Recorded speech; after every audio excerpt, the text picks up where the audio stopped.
and welcome to this multimedia series on the environment on CNC3. I'm Ira Mathur. At the recent head of CARICOM meeting in Jamaica, Prime Minister Kamla Persad-Bissessar underscored the need for our region to create an environment plan. In a bid to push for environmental awareness, legislation and enforcement, we at the Guardian Media Group are showcasing best practices from other countries. This week we focus on what we can learn from Europe. The European Union in general and Germany and Spain in particular have been world leaders in many vital areas, from recycling to renewable energy. My guests are Stelios Christopoulos, Chargé d'Affaires Delegation of the European Union, Maria Sebastián de Erice, Spain's Deputy Head of Mission, and Christoph Pilaikis, Germany's Deputy Head of Mission. I'd like to welcome you all. Thank you so much for coming. Perhaps I'd like to start off with you, Stelios.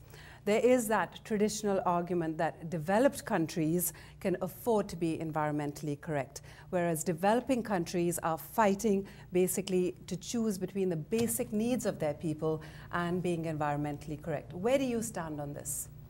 First of all, allow me to congratulate you for your program and also to thank you for inviting us here. What we think in the European Union on this question is that taking care of your environment is also a major opportunity to actually reinforce your chances of development. It is a win-win story. There are very many opportunities to get things done rightly, to actually boost all your chances, to upgrade the management of your natural resources, to take care of all the things that really matter, to make sure that you actually are on the right track when planning and implementing your development strategy. Okay, so you don't think that actually countries have to choose between the two? You think that developing countries, it's actually financially viable for them to be environmentally correct? That's what you're saying? I'm also saying that in Europe, if we manage to get to the state of development we are today, I think it is also, not only, but it is also by taking care of our environment. And also with creating the perspective to do more in the future. I think by setting targets such as reducing dependence on fossil oils by 20%, reducing our energy needs by 20% by the year 2020, both targets, or by creating incentives for the industry of disposal and waste and renewables such as wind energy, solar energy, we actually managed to boost our development even further. Okay, well, I want to come back to that. Maria, Spain was a relatively poor country in the 80s compared to the rest of the EU. Yet you are at the forefront of environmental awareness, I guess, in Europe. What drove your country's position, and more importantly, how did you get your people on board?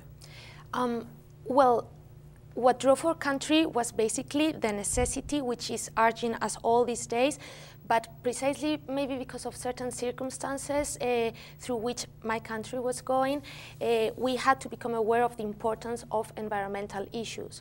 Well, as you know, Spain is a southern European country which had suffered or which was going through several problems concerning, let's say, for instance, droughts and so on. So precisely at some point where we started our economic boom, at that time we also started considering environmental issues.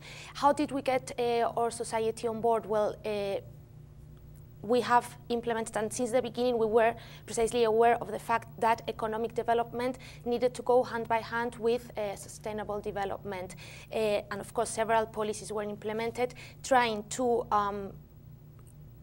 increase our social awareness of that, and well, apparently it has worked.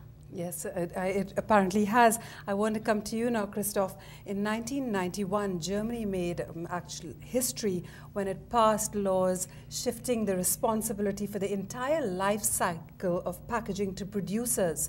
Now, what effect has this had on the psyche of your people? I think the impact was quite big. Already back in the 80s, the whole process started that people thought more about all these green questions of what we do with the resources, the limited resources that we have on our planet. Sorry. This law, this act you were talking of, that was really an important step.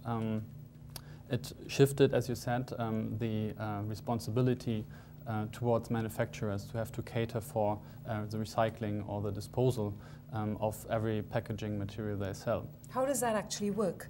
Well, it's a clever system. It works good. Every manufacturer has to pay a certain fee, a license fee for all the products they use, which is based on the material that they use. So it's well, they have to pay less when they use, for example, paper and not plastic or combined materials. So that means, as with this license fee, the manufacturers cater for the disposal, the recycle, the sorting of all these products. They have an interest in using less material because that saves their licensing fees. So in the end, there is less packaging material used. And I think that is the most important idea. Recycling is very good. Avoidance of waste is even better. In any case, I think the responsibility is still there for the people because they have to sort in the first place. And in any case, I think all systems we are talking about when it comes to recycling have to be easy. People have to understand it. People have to, it must be easy for them to make their contribution. When I, for example, have to go to a supermarket and want to bring my empty carrot bottles back, it takes me about 10 minutes to do so. So I have to speak to a person. This person have to write per hand on a bill, need to talk to a supervisor. I have to go to the cashier, and this person has to speak to a supervisor again. It takes me 10 minutes for a very limited amount of money. In Germany, I go to a supermarket. I use a machine. It takes me a minute, perhaps. And what is important as well, I think, is that the disposal is, the deposit is very much higher. So I have an incentive to use the system. Okay, well, it's time for us to take a short break. As you watch, I want to remind you to send in your comments and suggestions to cleaningupthemess@guardian.co.tt. This is an environmental special on CNC3. We'll be right back.